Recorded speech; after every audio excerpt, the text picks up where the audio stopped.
So I've known you now for 20 years? God, probably am a rest. Yeah, it's been a while. It has been a while. An interesting journey, shall we say? Yeah, it certainly has. There's been a lot happening those years.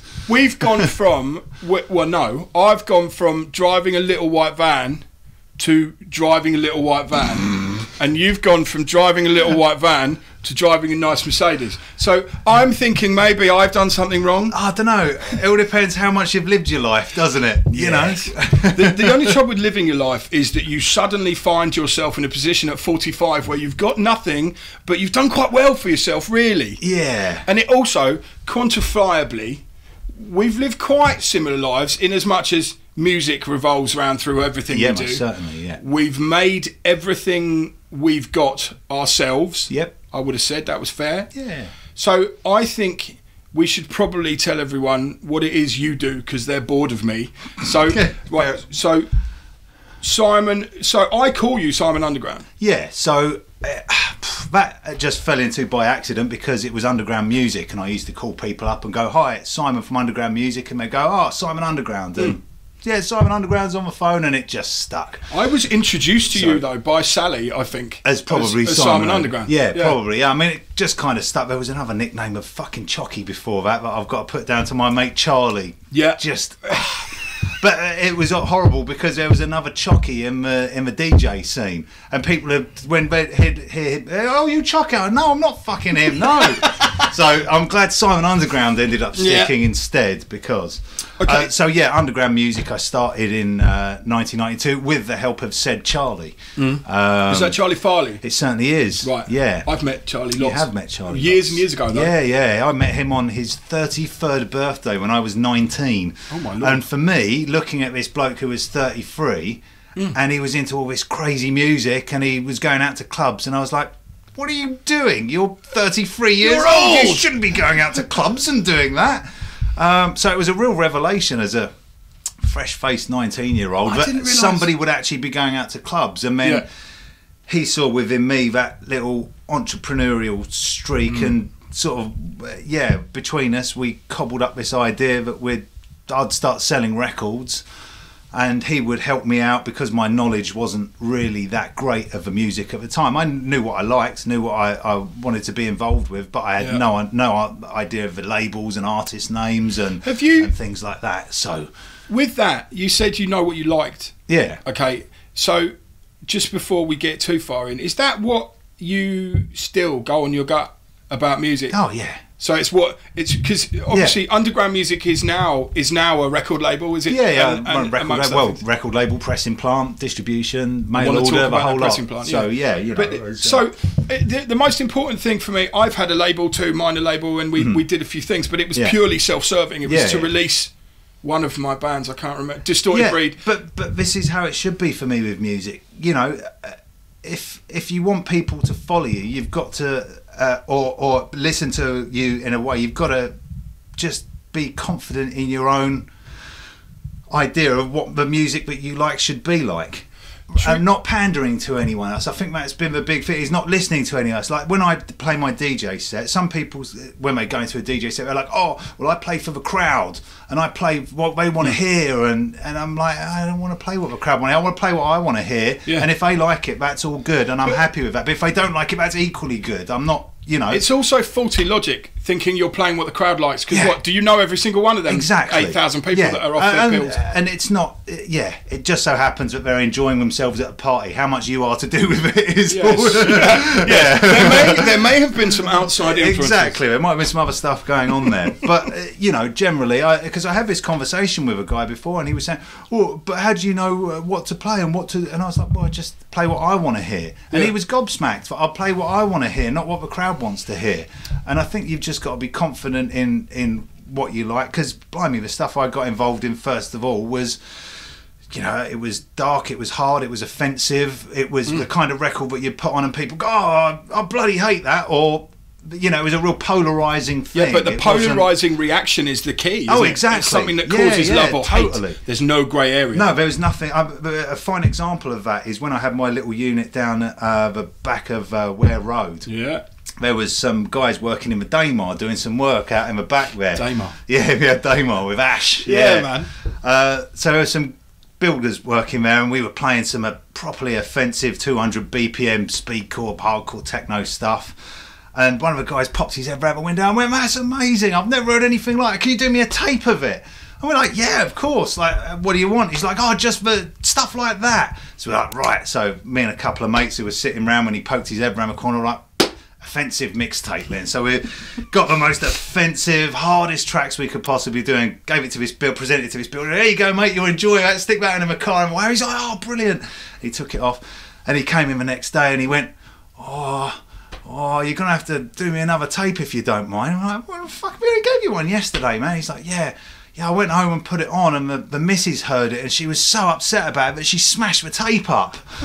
And we're just like, that's the perfect example of the music that we do, you know, that people will feel such a visceral feeling about it, but they can't stand for it even to be around and have to physically smash the tape up. But do you know what? That's the most honest response to anything. Oh yeah. And if you can do what you do and there's honesty involved in that, I suppose the word is integrity. Yeah, totally. If you're looking for that, you're looking for something like truth, honesty, foundation for anything you do. Yeah. And when you find that, there's a chord that strikes with you. Totally. But for me, it's different. For you, it's like hardcore music. For me, it was rock music at the time. For whatever goes on. But also, you know, doing these videos now, if I'm not truthful to the camera knows. Oh, of course. And it shows the lies. So yeah. From your first fundamental journeys into this music, you're finding that honesty, and that's got to have set you up forever then. Yeah, I mean, I think it was about the trying to make sure that I had a goal of where I wanted to go with the music and what we wanted to do, because I just started out distributing. Obviously ended up writing music and releasing on labels and DJing and everything as well. But yeah, it was just trying to keep focused on what I enjoyed and what I wanted to do and make sure that reflected in the business as well. And I was just lucky enough that people enjoyed what I was doing and wanted to come along for the ride as well, you know.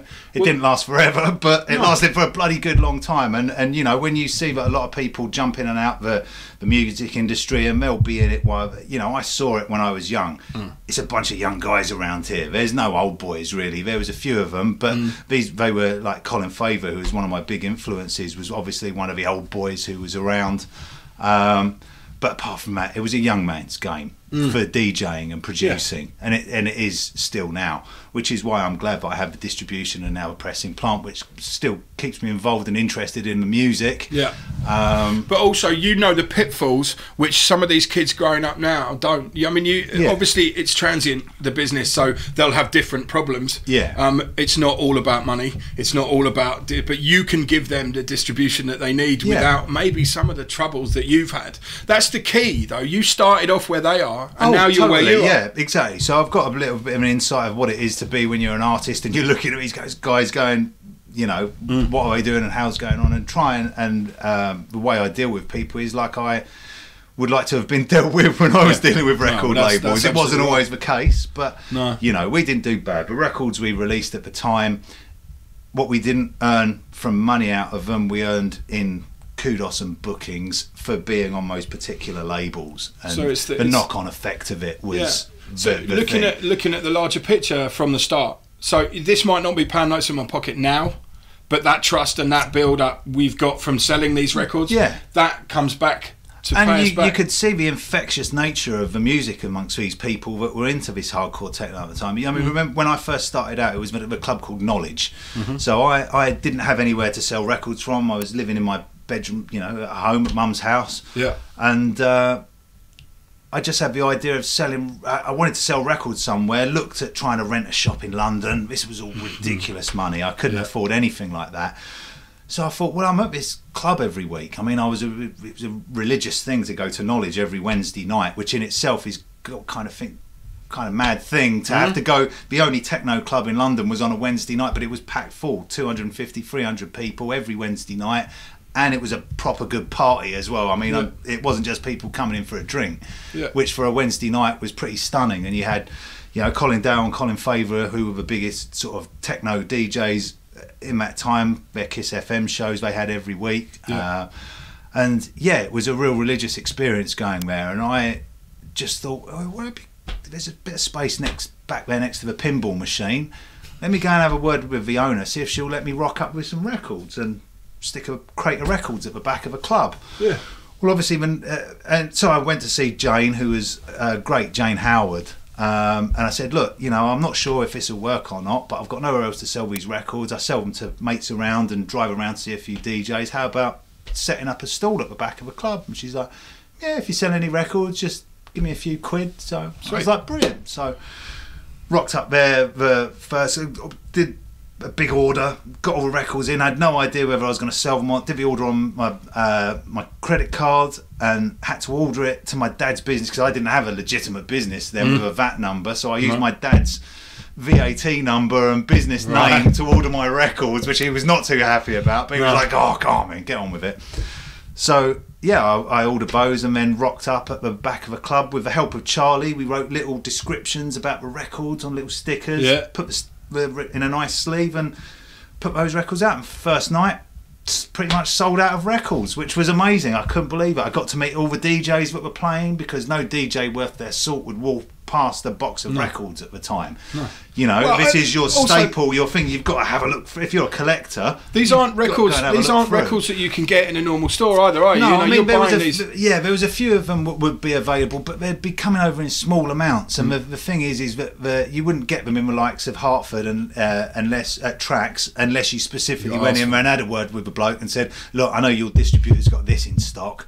Can you order me a copy of it and I'll come in?" And then you'd get it. But other than that, there was a few distributors that did it, but obviously I ended up finding out from stickers on records who to go to. Yeah. Just picking up the phone. I was already confident in picking up the phone and speaking to people in other countries because I'd been in the Commodore Amiga scene and spoke to people all over the world on the phone for years before that, from when I was about 14, 15.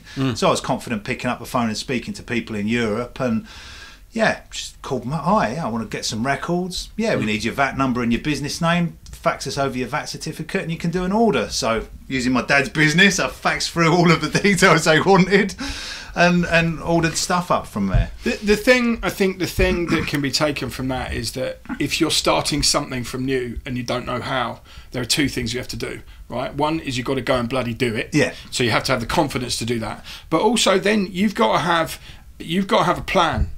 Right, in as much as there has to be some spark of an idea that you forcefully push through. Yeah. So both of those things lead to confidence. Yeah. And that's the one thing that you can always say about you. You are not backwards in coming forward. You've got something to say. You're going to say it. And I don't mean that in a like. I have a problem with people who tell you the truth because you need to hear it. Yeah. Right. You don't do that. I don't mean that. Yeah. What I mean is that. If I come to you, right, with a business idea, you then go, no, it won't work because of this and this, or, but if you do this, because you know what you've done and you've got that experience now, confidence at the start. So that's a good lesson to learn. If you're going to be a shy wallflower and sit at the back and not make those phone calls, you're not getting No, exactly. And that's the thing. And just having the confidence to go and speak to the club owner. Yeah. I mean, she was this goddess. She was standing there next to the DJs, keeping an eye. Everybody was like, oh, it's Jane Howard, you know. And I was like, fuck it, I'll just go and have a word. She's only a person. Yeah. Just go and have a word and see what she can only say no, piss off, little shit, what do you think you're doing here? Think you are? But knowledge was a real springboard for me for the business because like I said, nobody would walk past a box of records and they had all these DJs coming in from Europe and America and all over the world. Captured audience. And they'd come up and start looking through. And I remember this one night at a club, this one DJ, Lenny D, came over, who we subsequently ended up, this was in probably 92, 93, and we subsequently ended up releasing records on his record label 3 years later. Right. Because networking. He saw the record, so he came over and he was flicking through, and as he was pulling the records out, all the people looking over, as soon as he went, can I have one of them, everything that he's bought? And he was just a prolific buyer anyway. He had plenty of cash in his pocket, so he'd spend 150 quid on records, and everybody that was looking at him buying records would come and go, what records did Lenny just buy? I'll buy those. And I got to meet. So you learned you had to buy multiples. Oh, exactly. Yeah, exactly. Which in the end we did, and then I ended up going all around the place doing. That was my stock and trade, was sticking my record boxes in the back of a car and driving around the country, whether it be up to Scotland or Manchester or Newcastle or wherever I was going, you had to go. Just stick the records in the back if there's a good party, and if I'm DJing or I know someone that's DJing, or I can. But when I first started underground music, I was pretty much out in clubs I think there was only a Tuesday night that there wasn't anything on. Right. So you and got every other night for literally, it must have been a good 6 months, maybe even a year, I was out in London every night. Just used to get my crate, call up the promoters and go, see the flyers, there's DJs there playing the stuff that I'm selling. Right, I'll rock up there. Sometimes it'd be, I'll go and see these Dutch guys playing in a club in Leicester Square to 3 people. I mean, sometimes I'd drive up to Scotland and there'd be 500 people all going off in a bunker, in an old nuclear bunker or something. So it was right varied things, but I just used to, it was all about the networking, finding flyers, picking up the phone, you doing something that I like. Let's do something together. Let's be clear, there was no internet, there was no messaging services. No, there was nothing like that. It was flyers and the thing that I realised early on was the stickers on the back of the records. Because if I was selling a record, you can be guaranteed when that bloke's playing it, someone's going to come up and go, "Where'd you get that record from, mate? Where did that come from?" Because he points to your crate in the corner. Or he picks up a record and goes, that's underground music, it's on the back there. So I made sure that no record left underground music without having a sticker on it. Right.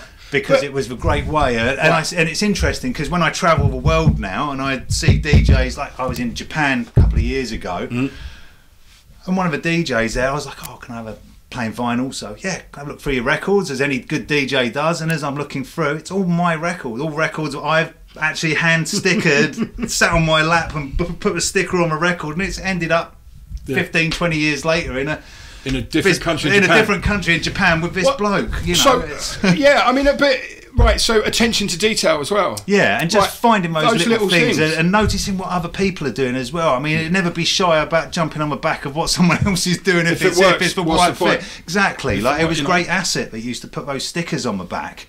And that's what made me think, that's the thing to do. Get a sticker on the back. But also, what a great opener, right? You know a DJ that you've never met before, right? You know who he is, and you know he's bought from you. You go up and say, "All right, mate, I'm Simon Underground," and he goes, "Oh God, now there's a connection." Exactly. Then the world opens up. Because everyone he knows now, he's met you. He's a good guy. He does this. He does that. He's a DJ as well. And then once you've got that, you must have that all over the world now. I mean, you DJ all over the world. Yourself been pretty much all over. So just that kind of network, you can't get. The internet's a great place, but you've been everywhere. You've met these guys. And I know the internet it favours a lot of things, but there is nothing better than a face to face. You meet someone and you strike a chord together. Definitely. Then that thing is what drives you. Because when I first was in music, I was in a band called Futile Gesture. And I was in London. And I was at college getting drunk a lot, and we did this charity thing. Somebody asked us to play because we played the Swan in Fulham, which was like the big cover pub, and everyone was drunk and everyone had a great night. And again, that was a flipping Tuesday, not a Wednesday, but middle of the week. It was rammed full of it. So you go in there, you got a gig there, you became local famous. You made it, mate. And you swagger about, and I thought I was Jim Morrison in my leather pants, hanging off the side of the stage, pissed out my nut. And then this guy called Andy Lee, who worked for EMI, came up to us and said, "I've been told about you lot. You're all right." He said, "Do you only play covers?" And I went, "Covers? No, we don't play covers. This isn't what we do. We're doing this as a mate." He said, "Right, I'm coming back next Tuesday. You'll play a set, and then we'll see it." Next Tuesday, we got signed to EMI with Andy Lee, and he just went, "Right, basically I knew all about you. We've been told to be there. We had your demo that was on a tape that might as well have been flashed down the loo twice and given. It was a piece of crap." And somebody bootlegged that from the bootleg tape that we made at the rehearsal studio. Which was in Islington, and I can't remember what the hell it was called because it was a long time ago. But because of that, then we met him, and then once you met him, actually that fell flat because the band didn't work that well. But he then opened my eyes to the way things work, the details that they did, and he stopped working for EMI, and he called me up again going, "What are you doing?" This is 10 years later. And he goes, I need someone to do this, this and this. And it was basically someone who knew of the people, knew how to talk to musicians, see how they could do it. And I went and ended up working for him for 3 months. And I was right in the shit. Yeah. Like I had nothing going for me, as is a recurring occurrence, right? And then he put me back on, and then I like got all this network, and then the next band we're all playing in all these people's clubs because they love us. Of course, yeah. So we went on tour with Distorted Breed, which was the last band, and we played in these clubs with people there because of my friends that we'd met over the years. Yeah, amazing. And obviously yours is a bit bigger than mine, but it's the same fundamental. You notice the details, you notice the right people. Yeah. You make sure you don't piss them off too badly. Yeah. Apart from EMI, the guy, somebody above Andy Lee, he was the headhunter, he was the A&R man. Yeah. Somebody above him said, I don't like that young man's attitude. And he said, what the fuck do you want? He's a rock musician. He thinks he's God. Yeah, don't discourage that. And I had a small ego problem in those days. We all know that, which might have been fueled by substance abuse. Who knows? Maybe. But it might have just been me. Yeah, and that's the scary thing. Uh-oh. But nowadays, now we calm down. But I think if you find yourself in a position that one interests you, two, you want to know how it works, because you want to do it.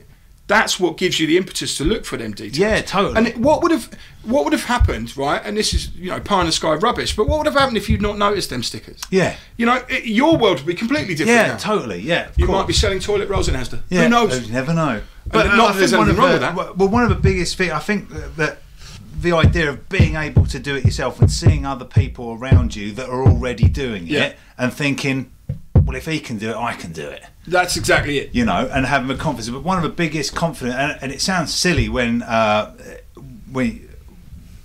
you hear what he said. So Colin Faver was amazing DJ, technically great. Mixing was superb, and I used to always, but how'd you do it, Colin? And he's like, just looked at me and went, dude, it's just practice. And although I knew already, of course you've got to practice. Yeah. But it was just the clarification from someone who was I really respected. But look, dude, all you got to do is practice. There's no magic. That's it. There isn't anything magic about this. It is just putting your time and effort into it. So I just like, right, okay. So just went home and literally just spent the next week constantly on the turntables, learning, doing it, and then sure enough, it clicks, and then before you know it, your skills have increased, and you're doing it. And it is just doing it. It's all. There's nothing better, and there's no easier way to learn. Just like you've done with all of this that you've built and that you've done. Yeah. You just got to get on with it. There's a lot of. Do you know the only reason that you don't do something is because you stop yourself. The narrative inside your head gives you every excuse in the world not to do it, and it talks you out of it. Yeah, totally. So what you have to do is bypass your bullshit switch, right? Bypass your excuses and actually go and do it. Yeah. So with all this metalwork stuff, right? Okay, it's not music, but it's what I've done. And also, to a certain extent, with the tattoo shop as well. All right, I had the tattoo shop in Hartford, and it was successful, and we did all that. I was involved with a group of people that, we fell out. Yeah. So I moved away from that. And then, we went on. But with the metal machine, I didn't know how to put up a shelf. I couldn't put a screw in a wall. Yeah, right. And I kept telling myself, you can't do that, it's magic. Yeah. Well, it's bollocks, isn't it? Exactly. Because now I'm sitting on a bench that I made, at a table that I made, talking to my friend on a radio show that I said I could never do. Yeah, right. So now, what does that prove? If nothing else, you and I can both prove to the world that you just got to fucking do it, and you've got to practice. Yeah. Don't let yourself get in the way of yourself. Yeah, no, it's so easy to do, and you're always remaining humble and always knowing that you can learn more about it. Yeah, well, that's the key. But regardless of how good you think you are, there's always more you can learn, and I'm constantly reminded of that by other DJs that I see, because you always, not so much nowadays, but because it's all gone digital, and it's very different from the actual physical technique of turntablism, which is my passion for DJing, which doesn't really happen so much with digital anymore. But seeing other DJs out there that are turntablists, what I know I'll never be anywhere near as good at, is inspiration. Because you can just go, well, if I practice, I might get somewhere near as good as this other person. Right, look at it that way as well. I mean, this can be anything, whatever you're doing, balloon animals to farming. If somebody is better than you at something, that's not anything to be resented. No, that's something to study him. Look at how he's doing it. How is this person doing it, and how have they done it? Instagram is a beautiful place for me now, right? Because there's this little community of makers. So I'm Metal Machine UK on Instagram for my building stuff, right? And these people embrace you. There's a lot of arseholes that go, oh, you're crapping, right about. Ignore all that, right? Because you're going to get trolls wherever you go. They don't don't matter. All these people around you see that you've got a passion for it. Totally. And it's real. Yeah. It's not fake, it's true. Yeah. And that true passion then comes into them and they go, Jesus, he's taught himself from nothing. Yeah. Right, I had no welder, no tools, no clue, and a want. And it was bad enough a want. Yeah. Age 40, okay, either 39 or 41, right? Age 41, I then went, I've got to do this. Yeah. I can't talk myself out of it anymore. Yeah. If I'd have done it when I'd be 20, imagine how good I'd be by now. Yeah, of course. But Yeah, you yeah. can't regret that. No, not at all. But what I'm loving is the fact that now I've come from absolutely nothing, working in my garden. I have a workshop. I have the tools I need. Yeah. I've put all of the money that I've made, all of it, or £12. Yeah. I put the whole £12 back into it to buy the better welder, to buy the better tools, because you learn as you go. But it's the same with underground music when I did back as well. I literally lived on a shoestring, put everything back into buying more stock or to increasing stuff, buying stuff for the business or buying music equipment back then. Yeah. But yeah, working out how to use the music equipment as well and starting off. Like the great thing about the scene back then is people were always happy to share their information with you as well. And you know, when we started to get matey with Lenny D, I'd be like, right, Len, how'd you get that fucking kick drum like that, man? And he'd be like, yeah, you just got to do this and do that. And we're like, yeah, but how about the noise? Like there seems to be when we gain this kick drum, there's all this background noise from the you got to get a gate. And we're like, what the fuck's a gate? What's a gate? I have no fucking idea about a gate. Yeah, what the fuck's this bloke? And then sure enough, spoke to some other people who were like, yeah, gate, it just cuts the noise out and you can set. So okay, let's fucking have a look. Right, there's a gate, £100. Let's go and buy a compressor gate unit and stick that on and play around with it. And then just mix down techniques and stuff. People were so happy. Like I remember having this guy over called Miro, who was one of the he did music under the name Jack Lucifer on a label called Cotsack Records, which was a very heavy metal influenced, dark sort of metal influenced hardcore techno label. Right.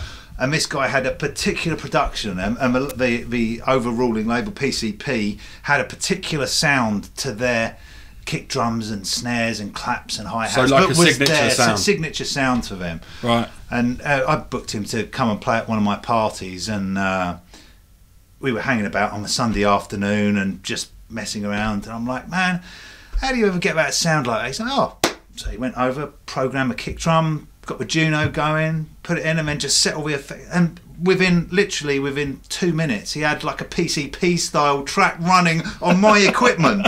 And I was like, holy fuck, how did you do that? And he's like, oh yeah. And he was so happy to just talk you through how he did it. And to me, it was like someone giving me the fucking crown jewels. Here. You know, here's all this amazing information. Now go off and play with it. Yeah. And I was like, oh man, it's amazing. And then, you know, learning little production techniques and equipment people used and everything like that. People were so happy to share it.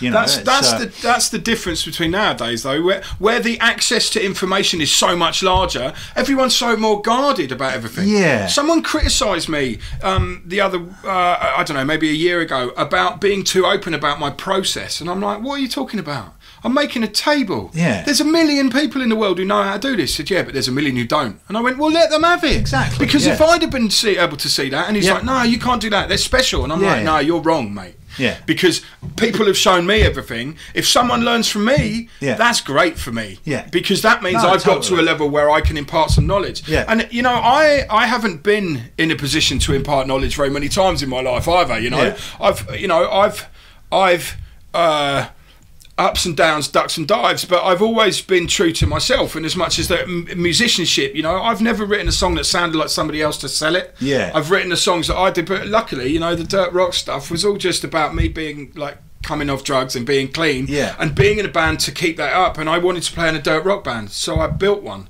And everyone came on board with that, and they supported me. I wanted to do it, so I built it. No one else was doing it. But this is it. You know, that's why we are quite, you know, similar in that way. In as much as that you want to do something, you don't know how to do it, so you find out how to do it. Yeah. But also the other thing is, if you love something like PCP, you love that sound. Yeah. You found out how they made it. Yeah. So I listened to dirt rock, and I listened to a lot of dirt rock and all that, and then Alex, the bass player, was like, right, so like he came from Ned's Atomic Dustbin kind of bands, like, and he said, right, so what do I need to know? And I just said, well, dirt rock, all you got to do is slow down, come on the back of the note instead of being on the front of it, and I knew all of this shit, and I suddenly caught myself going, how do I know all How do I know all this Yeah, shit? exactly. Yeah, it's interesting. But you get pulled into it. Yeah, But definitely. weirdly, people want you to be guarded about your knowledge now. No, I think the best thing you can do if you're in this is to be open with your knowledge, because then that inspires people to be able to want to work with you and see what comes from that. That's it.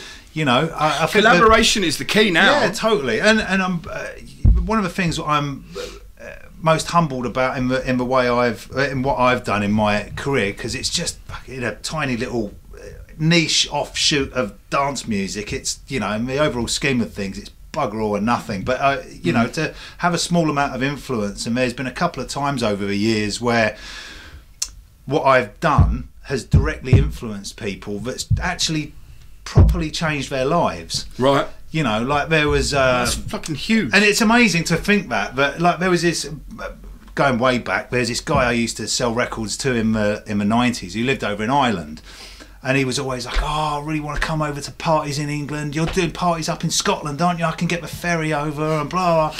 And I kept going, you just come over, man, I'll put you on my guest list, or I'll come over, just do it, just do it. And he was like, yeah, all right, yeah, I'll do it. And then one month he was like, look, I'm going to do it this time, man, I'm coming. And I'm like, right, do it then. And he's like, no, I've booked my ticket and everything. I'm like, great, you're on the guest list, come down. So this guy who I've been dealing with for a year or so, really nice guy, come over, met up with him. He had a brilliant night at the club. It's one of my club nights that I was putting on in Edinburgh. Yeah. In Rosyth, actually. And he come along, had a great night, met on his own, met loads of people. Cool. Ended up moving over to Scotland. Right. Ended up meeting a girl and getting married, and his whole life's bloody changed. And all from me going, From you. dude, just come get over, here. I'll put you on the guest list. And he was really worried about it. He was like, oh, I don't know where I should go. I suppose and if- that little, you know, Was he involved in the scene in any way? just or buying records, just buying a punter, just buying records. But Because that's pretty intimidating. Yeah. I can relate to this. I once did the door for you, didn't I? You did. At Live Evil. that was my live Evil. We've got another one this Saturday, actually, still going don't- after 21 years. Bloody, that's amazing. I know, I yeah. don't do the door anymore. No. I'm too old for that. Yeah, good. Right. You phoned me up and said my doorman's let me down or something. Can you Yeah. do it? And I was a doorman at the time, and I'm like, yeah, fine. And then it's like my first reaction was, what do I wear? Because I don't know anything about your world. I Yeah, don't. yeah. You know, at the time, we chalk and cheese didn't know anything, right? So, and you just said, well, I don't know, just wear what you want. Yeah. And I came down. I was quite smart, and I was looking around, and I was thinking, because I know the rock and metal scene, right? And if you're in that, right, it's all embracive. If you're an outsider, it can be a bit look like it's standoffish, Yeah. and people go, but we're not. None of us, Not you at know. all. It's Yeah. all about, you know, listen, come and listen to this. If you like this, you'll like this. Yeah. And doing all that. So I walked in there being judgmental because I'm a dick, right? Went over to the side, spoke to you. You were all right. It was cool. And I was thinking, right, this is go off, looking for the danger points, going around. We did all that. Yeah. Nothing happened all night, apart from some bloke who was pissed out of his nut put his head through the drywall. And I'm like, That's my bloody deposit for that as well. And I remember, and the funniest thing about all of this is I was expecting there to be trouble, hand over fist, and all this Yeah. thing. Everyone just had a really good time. Yeah, totally. And I'm not just saying that. Yeah, yeah. Right? And at the end of it, right, your sister was there. Yep, she was. And she came up to me and said, well, what do you think? I said, this is amazing. Everyone's had a great time, you Yeah. know. And she said, well, have you? And I said, well, I'm working. And I said, but yeah, I have. Yeah. And everyone was cool with me. And also, you told someone to stop doing something, Yeah. which I did it twice, I think. Yeah. And they both went, sorry, mate, yeah, cool. Yeah. And then that was it. Yeah, It was- totally. and everyone kept saying cool all the time, That's which the was thing, really weird. and still, the vibe like that is at my parties now as well, which is something I'm really grateful for, that I'm still able to put parties on totally of what I want to, well, myself and Nat, the guy that does the parties with me, we just run it purely selfishly. Perfect. We just go, we want to hear this person, or we respect this person, we want to DJ, we want to have bask in the reflected glory of this other amazing DJ, so we'll book him and DJ alongside him. Sweet. So, you know, there's got to be something in it for you after all this time, because if there isn't, why do it? no, Yeah, for and the live evils, no, we've had a very different, you know, I've got my 9 to 5 that I do for myself. Live evils is very much a passion, and the way we've always done it is that we pay everyone's cost. So we call up the DJ and say, look, this is the score, and some people are up for it and some people aren't, and I respect people that aren't, because they've got their girlfriends over their shoulders saying, doing that pay for the 40 bills. quid. Yeah, do that for that. That's fair enough, or whatever you know they've got going on. I respect that. But no, when we speak to people, we're always like, look, this is our party.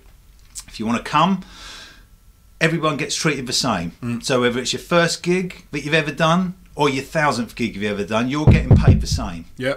So don't come here thinking that you're all high and mighty and you're going to get anything more than anyone else. We'll pay your expenses. I'll take you out for dinner.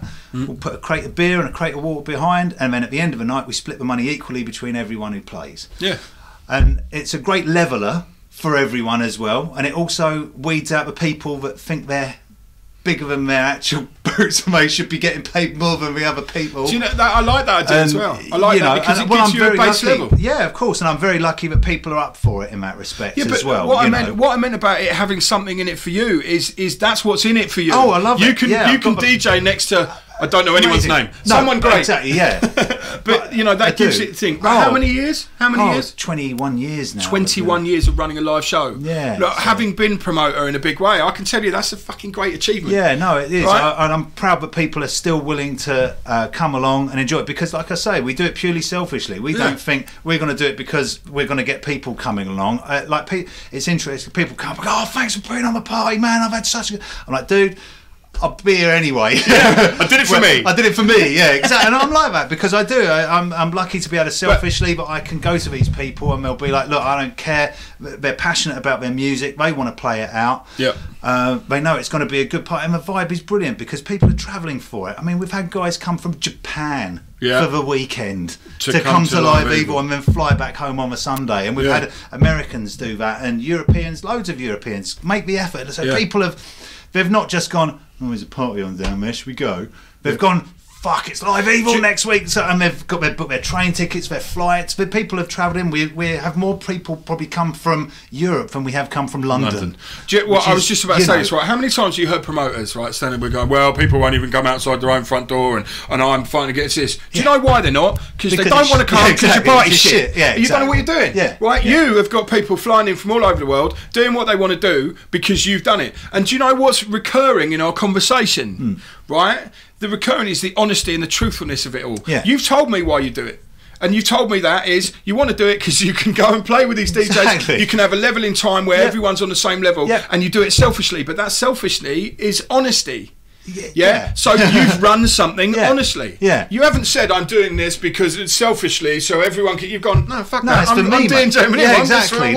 Exactly. I do what I do. So that proves proves the point earlier, and you'll find this with conversations. I'm sure you realise that they're all cyclical, right? They all start at one point and come around and do the same thing. Yeah. I've been doing these podcast things, right, and I keep finding myself thinking, have I said this before? Yeah, right. But what I realise is a completely different situation, but it's the same thing. Course, usually about removing emotion, or today's was about not taking things personally. So you know, January the tattoo shop's a bit quiet, and you start to take that personally. People aren't coming because they hate me. Mate, it's business. Get over yourself. Right, understand it. In January you have to have the rent scalped away somewhere, and your tax and all the other rubbish. And if you don't, you're going to go bust. Because you know you might still be busy. Yeah, which we were last week. Last week was mental, and we were standing there going, "Huh? Yeah, where all these people come from?" Yeah, of course. But if we hadn't have paid the rent and done it, that week would have been empty, and we'd have been in trouble. Because you learn from your mistakes. But we're truthful enough to ourselves in this tattoo shop. Dave and I started this from nothing, as you well know. We had a tiny little unit. We had nothing. We had no money. Well, in fact, we borrowed $5,000 off my dad's ex-girlfriend. To get everything started. Which is weird because no one saw that coming. But you know, and we did it, and we started it. We paid her back within a year. Right, and then we haven't stopped since. And what's that? It's nudging 8 years. And so I turned, and that all came from a conversation with Dave going, well, he's tattooing me. And I'm going, look, I've got nothing going on. I've finished all the bands and stuff. So why don't we do this? Let's do this. And we weren't even drunk either. So normally it comes from a drunken conversation. And then we just did it.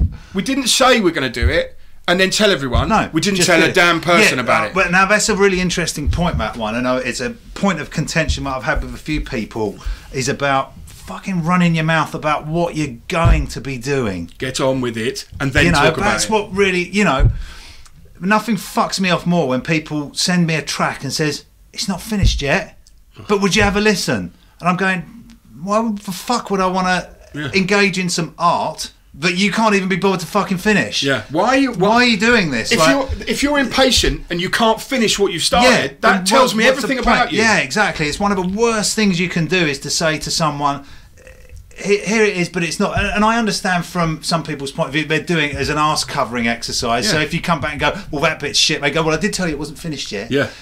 So that's why I'm just like, no, I don't want to hit. There's no courage. There's no courage behind your conviction in saying that I've finished this. This is fucking great. Listen to this. What do you think? You know, and that's what people should do, and have the confidence of their own. Not come and go, oh, well, this track's sort of half. Mate, I don't want to go and view a piece of artwork that someone's painting at the time. I want to go and engage with that piece of art when it's finished and done. You can stand back and go, my goodness, look at the time and the effort that this has taken. And the same with the audio experience. If someone's saying, I've done this half-cocked thing, will you have a listen, see if it's any good? Man, what do I want to bother wasting my time for? Yeah, exactly. And also, then there's the bounce of that. They'll then take your reaction as ego. Yeah. When actually what it is you can't be bothered. Yeah. Why the hell should I be bothered? Yeah, exactly. And that is, there's a lot of that about. It's people, really? Right, we get a lot of that in tattooing, believe it or not. With people, everyone wants to be a tattooist. Right? Everyone knows this, right? I'd like to point out everybody wants to be a DJ producer. Yeah, exactly. Right. But if you don't put in the time, Dave's put in literally years to get where he is. Yeah. Holly, who's our apprentice now, she's just got licensed. She spent 2.5 years getting stood on by either Dave or me to be the best that she can be. Exactly. And she will acknowledge now she's not there yet, but she's good enough to tattoo, and she's good enough to tattoo well. But she now has to do the donkey work for the next 5-10 years to make herself great. Yeah. And only she can do that. Yeah, right. Of course. She can do the hard work. If you're going to come to me, right, and say, "Oh, I want to be a tattooist," what's the quickest way to do it? I'm going to tell you to go. Yeah, of course. And I have this from people in the past that have said, "Oh, I've got $5,000 to spend on equipment. What equipment should I buy?" Oh, yeah, I know what's coming. And I'm like, dude, go and fucking spend 20 quid on an Amiga, write some music. You said this to me before, and if you can write it, then do something. But you can't buy yourself like into this art form. You can't just spend money. And so many people think, well, he's got a big studio, I must need a big studio to do that. And we were totally the opposite. We didn't have any money to buy studio equipment, first of all, but you know what, we've got our Commodore Amiga down there, and there's just been a record come out on Rotterdam Records called The Free Amigas. Right. So people were, fuck me, they're using Amigas. Like, right, okay. I mean, like, we'd recognise people were using samples from the Amiga computer games that we had, but they'd ripped from the actual game. You're like, of course, we've ripped it from a track. I mean, and it all starts slowly ticking over. And again, it was a guy called HMS who's sadly passed away now, but I used to hang around a lot with him in sort of '93, and he was really encouraging and introduced me to loads of other people, and he was writing music at home on his Amiga. And I used to go around to sell him records, and I'd be like, man, I really want to write music, and I don't know. He's like, dude, you've got an Amiga. I used to be in the Amiga scene, didn't you? I was like, yeah, but he's like, dude, here's a couple of discs of samples, and here's one of the tracks that I've done on a disc. Go and rewrite that and have a mess around with it. I was like, really? Fucking hell, okay. You know, sometimes and the entry level, sometimes you can be so, oh, well, I haven't got the money to get into it, I haven't got this. Just look what you've got around you and use that. You know, I mean, yes, of course, it's harder in some things than others, but we managed to use a 20 quid computer to write records on that we released on one of the biggest labels at that time. And, you know, it was something you could have gone and picked up from a car boot sale. Do you know what? I caught myself doing this the other day, right? I've been distanced from music for a while, and I've done it on purpose because I didn't realise I'd done it on purpose until the other day when I just thought, you know what, I didn't need that chaos around me. You know, I'm married, I have a son, I have different priorities. Of course, I love music, and I always will do, and I do still write lyrics here and there, but I went to pick up my guitar and then realised you don't own any guitars anymore. I sold them all, apart from my 12 string, which my dad bought me for my 18th, which I've kept for like religiously. But I just suddenly thought I've got a 3/4 size, which is the first guitar I bought, which plays like a kid's toy. Right, so I thought, all right, I can't play that. And then I caught myself doing it. I'm going, right, well, I haven't got 300 quid for a guitar. I haven't got it. And I'm thinking, then now 45-year-old me went, shut up. Look on Facebook, right, on the marketplace. Go and buy yourself a 20 quid guitar, right, and you can learn or play anything, write anything you want on that. So weirdly, my mate's Rick, his son, is moving to America, and he was selling everything. So I got a Fender Squire acoustic guitar for 40 quid. Yeah, perfect. It was 30 quid. That's all you need to get you started and get that fire back in you. Make sure you can actually still do it and you enjoy doing it. Well, I picked it up and I thought, I haven't played for years. Well, literally 3 years probably. I played it, picked it up, knew everything I did, which is very limited, but I could still play. And then I've been thinking about this riff in my head, and it came straight out. Brilliant. And I thought, oh, do you know what? But if I'd have carried on with my own bullshit, of course, I wouldn't have done it. No, you'd just be like, I've got to save up. I've got to save up for this guitar, and you know what life's like, right? You're saving. You've got a 4-year-old child. You've got two kids. Right? I've got a 4-year-old kid now, and it's like, you know, I'm not saying that he limits me in any way, but what I am saying is that I'd rather buy him stuff than buy me stuff. Yeah, totally. Because you know that's the way it works. Yeah. And you know we're in a position now where, you know, there's 2 of us in this house, or we rent a house and we rent it off a mate, and it's all great, but the time is coming where we're going to have to do something about that, you know, and so we've got different priorities. Of course. I didn't give a rat's ass where I lived. I lived in Seal Farm in the crappiest flat in the universe when I met Sid, and I literally slept on a pallet with a mattress on it. Wow. Because I didn't give a shit. And why? I don't need to. I didn't care. And you know, all right, if you picked up a bird in the pub, then you went to her house. Yeah. Because you're not going to want to come to mine. Exactly. Don't want to come to a pallet house. No, no one's going to want to play pallet company. No, exactly. You know what I mean? Yeah. But you know, luckily Sid threw through all that, and because of her, I've, you know, not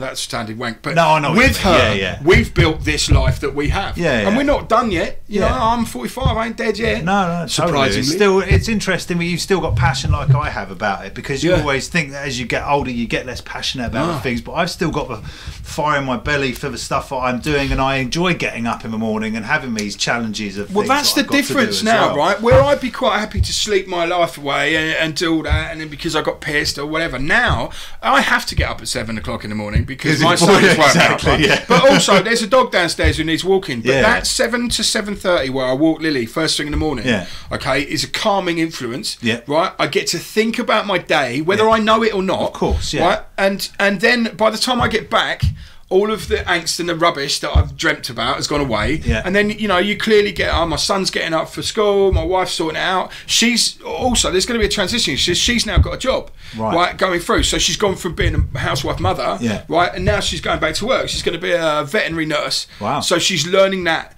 And she's a case in point, right? 2 years ago, she thought, I want to do this, but I don't know how. And I said, you just got to make it happen. And she went, oh, yeah, great. And then she did.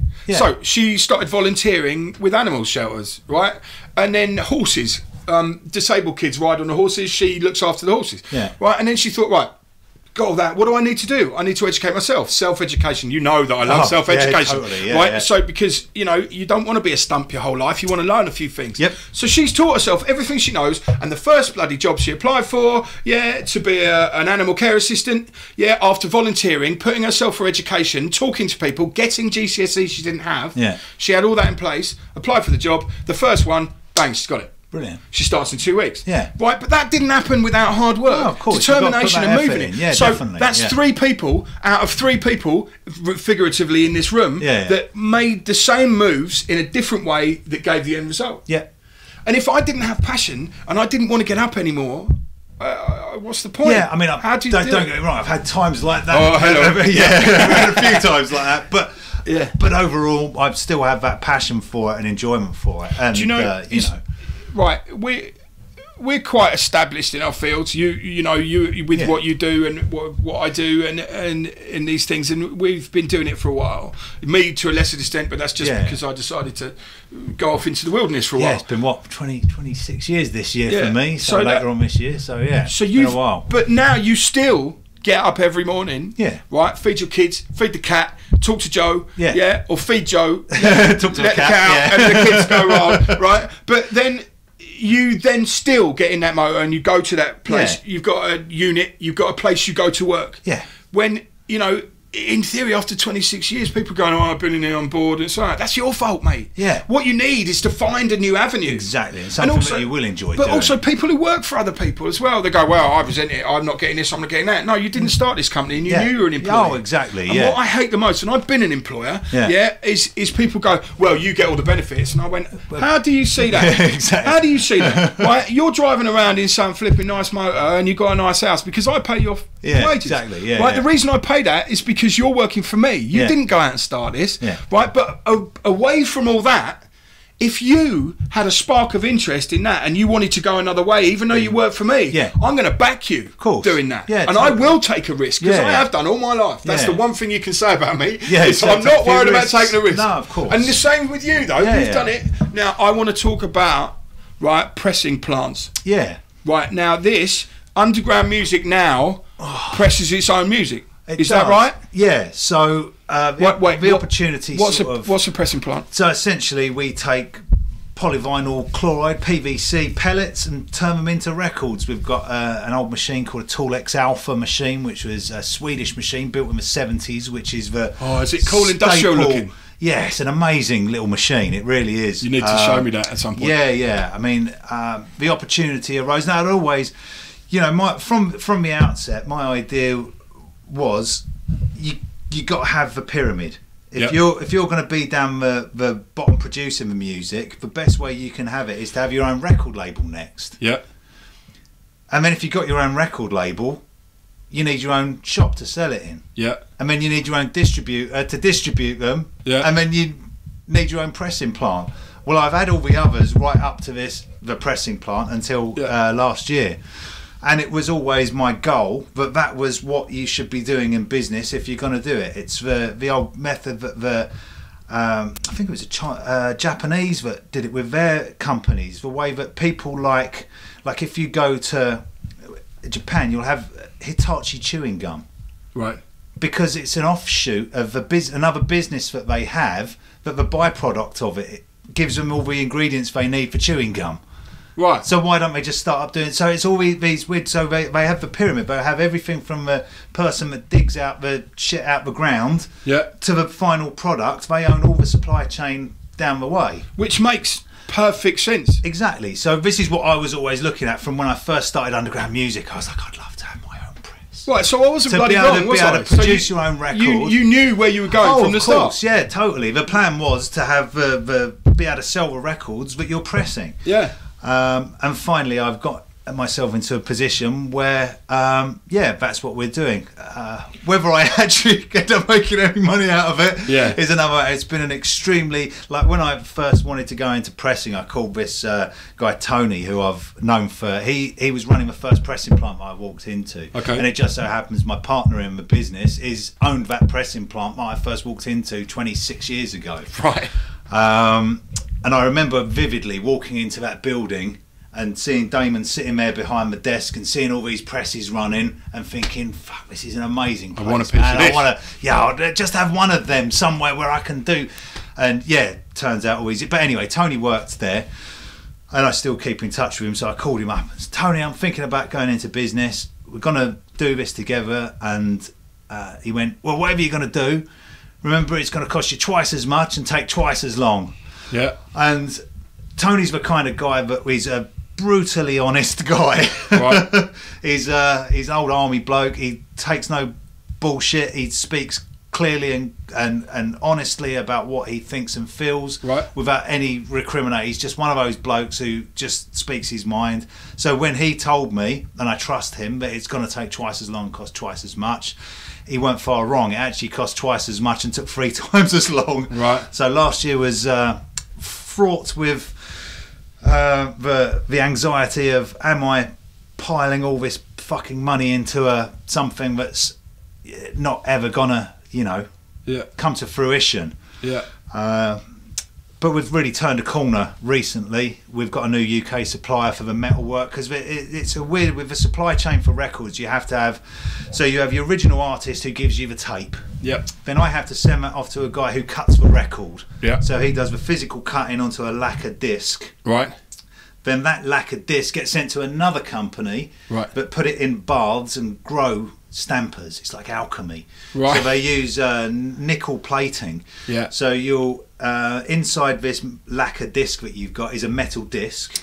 You put that inside the bath. Inside the bath, it spins round and passes an electric current through the metal in the disc. Right. So inside. It's like chroming. Exactly like electroplating. That's what it is. So it's electroplating these discs. So then you separate out, and then you've got a negative of your record. And then you can press. And then you can that you make what's called the mother. which is what all of your stampers are grown from. Right. So when the Beatles put out a record and they were pressing 10 million of them, a stamper will only last for a few thousand records. But you want to be able to replicate that exact sound every time. So you have a mother, and from that mother you grow stampers infinitely. Right. So we've now got a supply chain in line now where we've got a great guy doing the metal work for us, and we really seem to have turned a corner with it.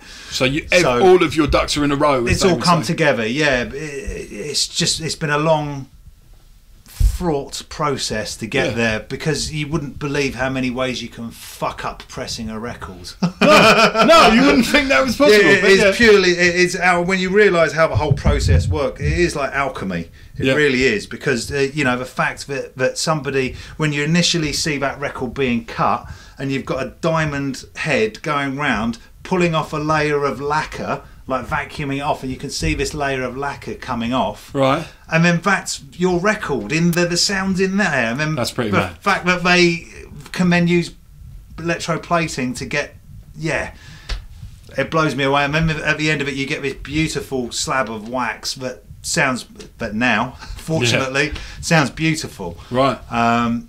So it's been a long process, and it's I've been a bit up and down about the whole thing, because it's been so financially eye-watering amounts of money. It really has, but the thing that's always like, okay, look, with your business, you wake up in the morning and something's gone wrong in your business. Yep. By 10 o'clock you'll have it fixed. Yeah.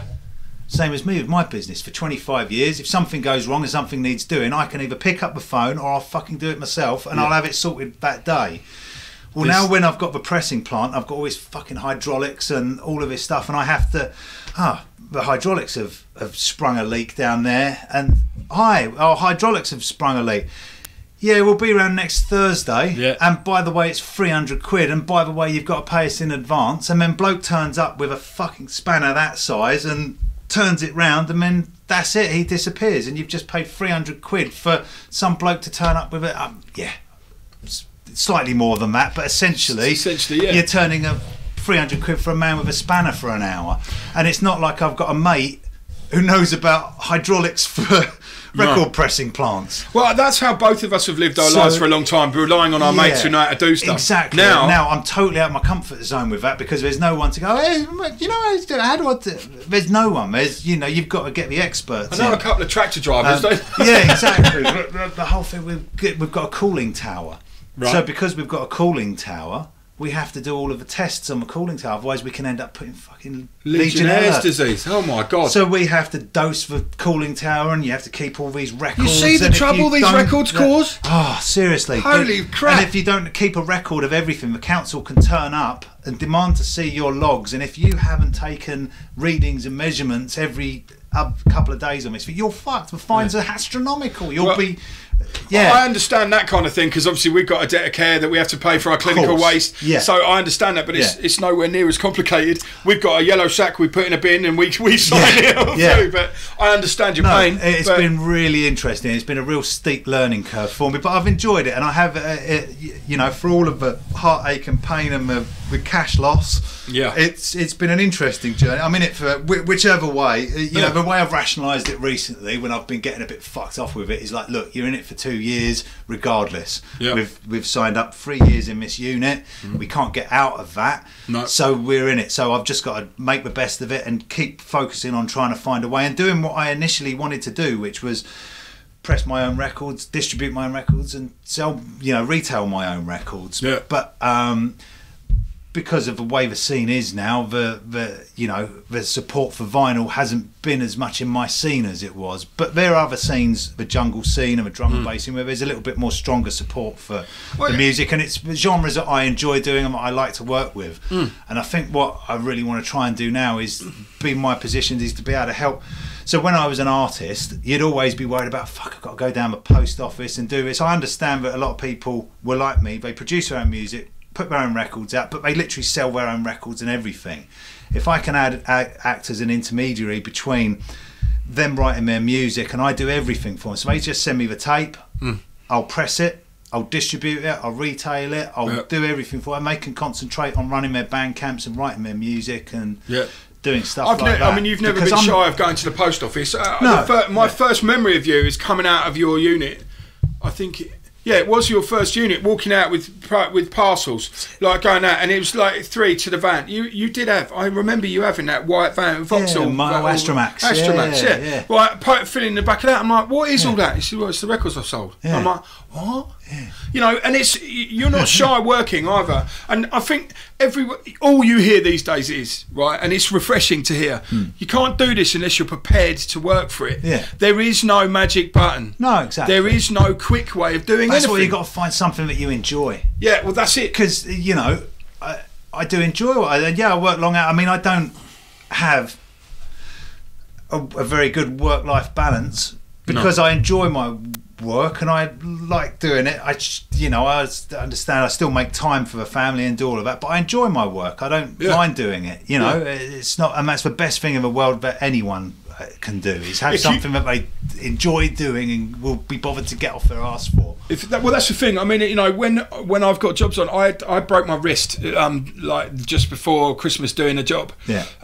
So I've taken a step back from the metal machine to let that heal and then do all that. But before that, I was getting up 6:30 instead of 7:30 to get that extra hour in the workshop to do that. Come here, then on a Thursday and a Friday night, go to my workshop afterwards, meaning that I had to call my son and say goodnight instead of seeing him, but he understood, maybe. And then to get these jobs done, and I've built some serious stuff. You've taken the time, and you know as well that your kids, now that they're older, will phone you up and go, Dad, I haven't seen you in a day. Do you want to sort yourself out? Yeah, exactly. Because now they will. And I've always said to my son as well, I said, if you hadn't seen me, best you call me. Your mum will let you. You know what I mean? And you do all that because, you know, you want to see your wife and kids. You know, you want to be part of that. But also, if you're passionate about something as well as that, you can be passionate about your work, you can be passionate about home, you can be passionate about seeing your kids, you can be passionate about all of it. That means you're actually enjoying your life. And how many of us can really say that we do that?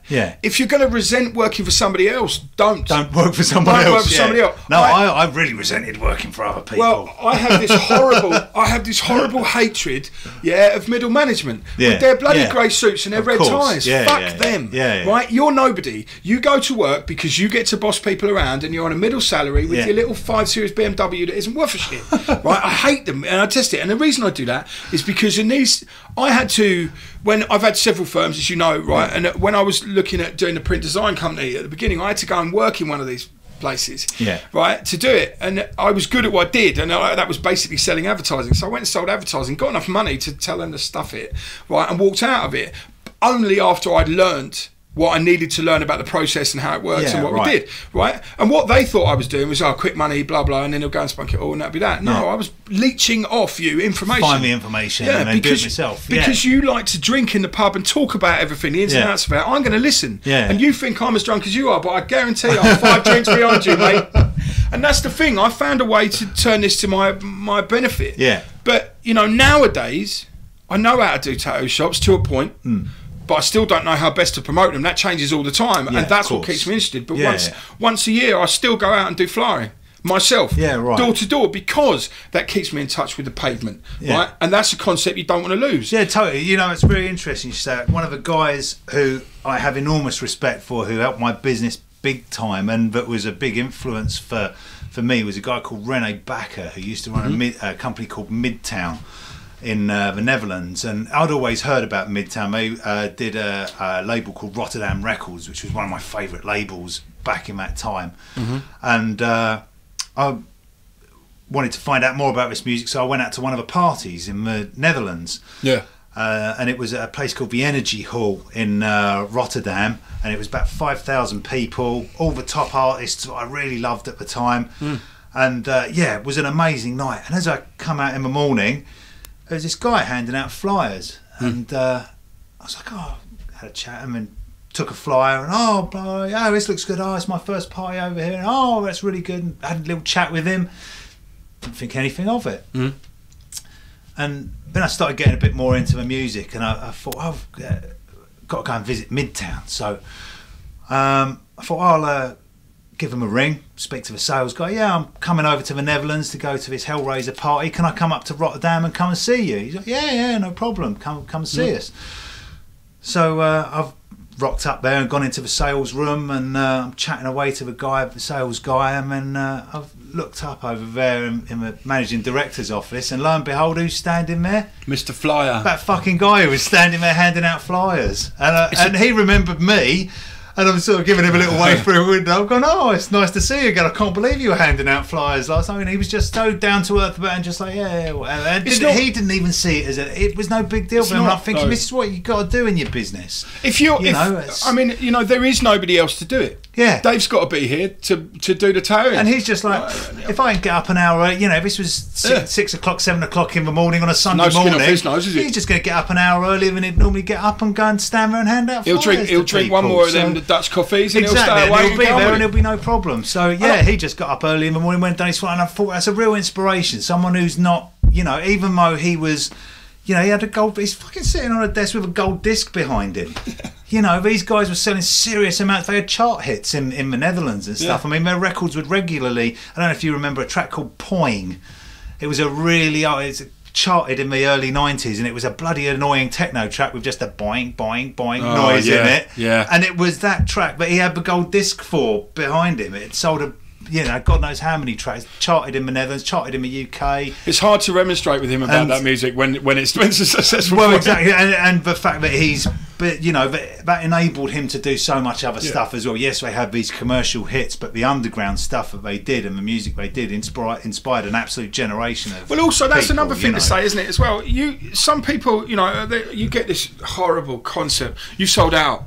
Yeah. It's like, no, mate, I've facilitated my underground by selling something that made money. Exactly, and you see this, it was bloody Johnny Rotten, I think, when he appeared on I'm a Celebrity, and he got a fuckload of abuse from people. Go, oh, you fucking... He did that butter advert. I don't care. Yeah, exactly, stuff like that. And he goes, you know what? I built my studio out of that, and then I went and wrote an album. Yeah. Fuck you. Yeah, I facilitated what I needed to happen. Exactly, I needed to do that. And musically I wouldn't do that to myself, because that's not what I mean. But if you can get involved in other projects outside to fund the stuff that you enjoy doing, that's what it's all about. I think there's no such, I wouldn't have sold out musically, and Johnny, he didn't sell out musically. No, he wasn't. I'm going to make pop music to. Yeah, I mean, if he'd have gone around he had his artistic integrity still. He just used the system to be able to get the money in, to be able to. And also, if you have an understanding of the way the system works and you're in his position, right, he isn't that wealthy. Yeah. Believe me. Of course. Because the whole point of punk was all about that. Exactly. Right? So that's also, when the Sex Pistols got into that tour, I think, I don't know, it was just after 2000, wasn't it? And they went this massive tour. Yeah. Yeah. And basically, all of them were in the shit. Yeah. Right, monetarily, right? Public Image Limited, though, he'd done quite well in America and made some money, but the rest of them, Jonesy, Steve Jones he's a DJ out in LA, he's Jonesy's Jukebox. Right. And basically, he is the friend to every single rock star in the world, Duff McKagan, Guns N' Roses, all these guys, and he's got a great radio show, right? But he didn't have any of that because he was too busy being a rock star in his mind and fucked it up. Of course. Now, he's sorted out, but it only took the resurgence of the Sex Pistols, which then everyone said, well, you're going against your core values. No, actually, what we're doing is feeding our kids or paying our mortgage, and we're using that, and we're still playing the same songs, and incidentally we wrote these fucking things. Now obviously I understand flogging a dead horse, right, but people like the biggest sellout band in the world, right, apparently is Bon Jovi, okay, and everyone accuses them of everything. Brutal fact of the matter is John Bon Jovi writes the music with his mates and some other people. He goes and records it, he takes it out and he does it. He doesn't have a team of writers writing the best things in the world. So he sold out in as much as he's become successful. And there was a big, so there was a guy in our scene, a guy called Rob G, who produced some amazing records back in the early 90s, and they were properly influential on a label called 12 Gauge. And then as his EPs started coming on next one, they started getting happier and started getting a bit more cheesy and a bit more, and it, people were like, oh, he's a fucking sellout and he's a this and that, and I was one of them. And then, probably, a few years ago now, I ended up being on the bill with him in Italy. And I hadn't seen him since I met him in New York a few years before that, back in the 90s. Yeah.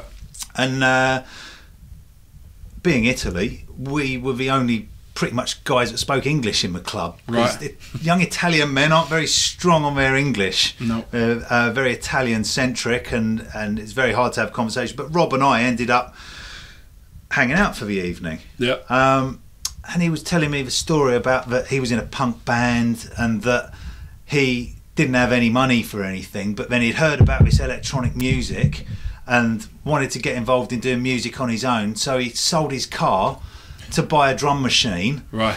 And then he borrowed a DAT machine off his friends to record it, and because he didn't have a sampler, he got the microphone, did all the vocals sections on it live over the top of it, and just recorded it. And to me, I was just like, oh fuck, and I didn't even know, I just thought that he'd landed it. Yeah. And it was really interesting because he was saying, look, for me, he said, one week I decided that I'd go out and buy a drum machine, shout some vocals into it, and then not even 3 months later, I was playing in front of 50,000 people in the Netherlands. Right. So he didn't sell out, he lucked out. Yeah, he lucked out, totally. But then he sorted it, and yeah, his music was a bit cheesy, and I fell out of love with what he did, but he carved himself a great career, and he's still DJing now, and still doing stuff, and when I hear his music, it's a reflection of him and his character still. Yeah, that's what I was going to ask. He hasn't sold it. He's still doing music that reflects his character. Yeah. It's just that it's got very popular. Well, yeah, and it is cheesier than his earlier stuff. But the other thing is not, as a human being, has he become cheesier as a human being? No, he was so down to earth, and it was lovely to hear that from him, because I'd had all these preconceptions in my mind, but he'd had it, easy, and it was all of his but he'd had to sell his car to buy his drum machine, and he really had to sweat it. And he did that in the bedroom at his mum's house, like I used to do. And it was so there's relatable content. Exactly, yeah, it was really relatable. The only thing about all of this, just done it again, a prime example of just doing it. Yeah, having the courage of your convictions. What I meant about that is that sometimes as well, Johnny Rotten, John Lydon now, if him standing there being angry and shouting and blustering, he's a fat old man. No one gives a shit. Yeah. Do you know what I mean? So you're not going to be that lithe, ginger, angry fellow who wants to spit on you. Yeah. Yeah. So as a human being, you mellow a little bit. I mean, I had a conversation with Alex, my mate, the bass player at Distorted Breed, and we were talking about doing a country and western thing, right? Kind of tongue in cheek, but I like country and western music, right? And I'll say that live. I've said it now in front of you, right? But the only reason I do it is it's something different, right? And if by accident, right, that album dropped and then sold a few copies, and then people go, no, I'd be known as being country and western. Yeah, that would kill me. Yeah, right? And all of the rock crowd would go, well, you've sold out. I just happened to make something different. Yeah, yeah. And if this is the problem with the word selling out. Selling out is when you purposely take what you do, stick a knife in it, deflate it to get paid. Yeah. Right, and the reason that people don't have any kind of quarter with selling out nowadays is because nobody really does that anymore. There aren't any stand-up rock stars left that aren't. There's no. It's all produced. It's all mixed. It's all made. Yeah. And the bands that are out there on the street, hungry, doing what they're doing, don't get anywhere like they didn't get anywhere before. But now there's almost less hope. Yeah. Because you can be a kid in your bedroom, making a record on your laptop, you can get distribution, you can get it, put it out there, and if it strikes a chord with the people, bang, it's gone. Yeah. Right? And it's not that easy, right? But, gone are the days where you have to go through this process. And that goes on to say, and you'll have something to say about this, about the changing face of music, going from material, tape, CD, then digitised, from physical to digital. Yeah. I mean, this is one of the things that's a real bugbear for me is the digital. I mean, obviously selfishly because I run a business selling physical product, but also I just feel that buying ones and zeros is a mug's game. Yep. You're not actually buying anything. No. You're just buying the right to listen to it. And I don't know, I'm more happy for people to just listen to it on YouTube and have it. And if they want to have we don't even bother doing digital of any of them. All my labels, I don't bother doing digital anymore now because it kind of fucked me off that I would spend £1,000 on putting a record out and I'd give the digital away free with it. Someone would buy the record, get the digital, upload it onto a pirate site, and then I'd see 500 people have downloaded it on the pirate site and 50 people have bought the record.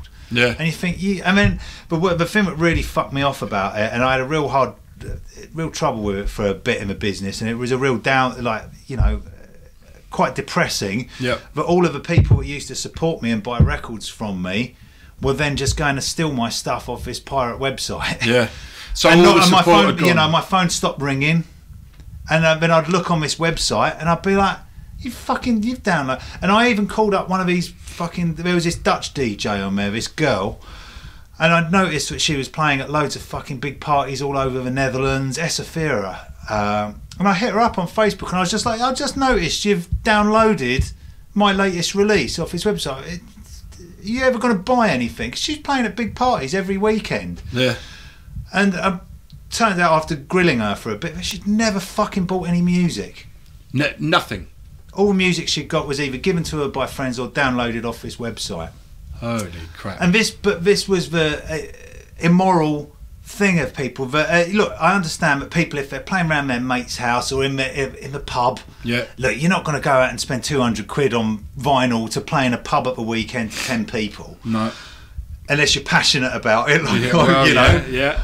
And I understand that, but when you're at a stage where you're getting bookings and you're getting paid serious money every weekend, and yet you're just leaching out of it, you should be and buying your source. But the worst thing is they were leaching it under their own names on this website. Right. So then people who are lower down the food chain in the scene saw them. Look, well, she's doing it. Yeah, it's all right for me. It's all right for me, and it was all this, and it, you know, it really pissed me off, and more to the fact, it upset me that the people that you know, my phone used to ring all the time, and I, you know, I like the fact that I was selling stuff to people that people liked and they'd enjoy it, and it's a nice feeling when someone calls you, oh, I fucking love that, and then you build relationships with these people and you consider them your friends and everything, and then all of a sudden the phone stops ringing, and you look at it, and half a dozen of these DJs have all bought their stuff or downloaded this record for free, and they're still playing out, they're still DJing every weekend. Their costs are dropped is all, because then they're exactly, stealing and it. they're just like, I'll just have that for no. And you know, I still have a real trouble with that. But also, my main issue with it is that it has come to the point now where there's a real how am I going to put it? The bar is so low for a release now. Yeah. Because if people can put a digital release out for the price of a cup of coffee, yeah, they'll just put it out to, you know, like, throw enough shit at the wall, some of it might stick. Yep. Whereas in my mind, you should only be putting out the best of the best, and if you've got to spend £1,000 for it to get to a source where you can actually do something with it, then it is the best thing you can possibly do. Yeah. And you'll make sure that you put all your time and effort into it. So there are people out there releasing substandard stuff that is just, you know, it wouldn't have cut the mustard to get out on vinyl at all ever, but it's out there now. But equally, what happens is because there's so much stuff out there, you'll have someone in the scene who puts their heart and soul into this amazing music. Yep. It gets released digitally alongside all this other chuff that's come out, and then 2 weeks later that's forgotten about as well. Yeah. So and you just think there's no critical looking at something. The only critical factor is that it's that week's music. Yeah. So what you're finding is a situation where there's so much noise, it not only does it dampen out something that you should be listening to, but it also drags it down the line too quickly. Of course. So whereas it's almost like a what do they call that? A live line, like when your feed on Facebook or whatever goes past a day, you can't see it anymore. Exactly. So you know, with music now, that's the it's same been taken thing along music. with the tidal wave. It's just the timeline for the music has shortened now. Yeah. So instead of having before, a year, you've got a day. Have a good record out, right, and that record would still be selling in a year if it was a good record. People would say, well, fuck that record, I've got to have that one, and you'd still be trickling out records. Now it's gone. No one buys anything from a year ago anymore. No. Why would you buy something from a year? There's 50 new tracks this week, 50 new EPs come out on this website this week that you've got to listen to and discern through this stuff to see if there is any actual diamonds amongst the turds, and invariably there isn't. You know, it's just a... Well, if you're wading through a mire of shit constantly, you're going to stop wading after a while. Yeah, I mean, I don't tired. pay any attention to... I mean, fortunate in the fact that I don't need to pay attention to that stuff anyway. It might as well be pop music digital hardcore techno might as well be pop music for me. So I think your solution, your solution, and maybe I'm wrong, this isn't your solution, but is your solution the fact you don't digitise what you make now? No, don't. So therefore bollocks. Yeah, fuck them. If you want it, you buy the record. Yeah, exactly. And if you don't, then you can play a shitty digital rip that someone's done off my vinyl anyway. I mean, we can all laugh at you playing your 128 fucking YouTube rip of it like a cunt, you know. Which people do. People do it. People actually rip tracks from YouTube and then played them out at a party in 192. You know, you just think, where's your, you know, these people don't even have a critical level of it just has to be new. Yeah. That's it. That's the benchmark. The benchmark for the music is it's got to be new. Is that the same? You know, that the same with everything now? So there's so much. So YouTube being a new podcaster, right? It's new for me, right?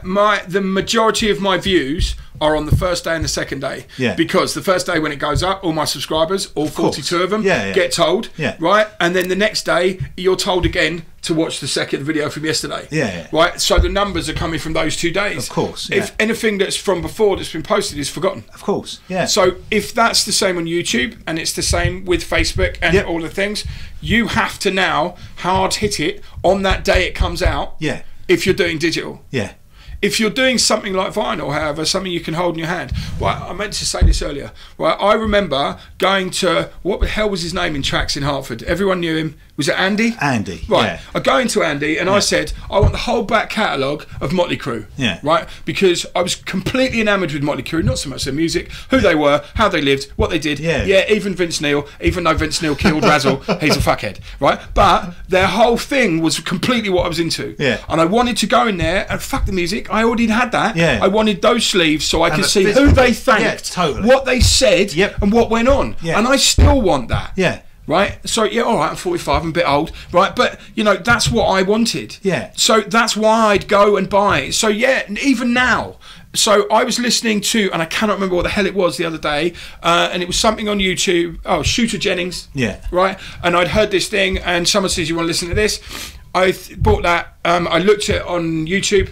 Went straight away onto Amazon, bought the hard copy because I wanted to know everything that he said on the back of that. Because that's important to me. All right, I'm a musician. I've made a rock album, 2, 3 albums.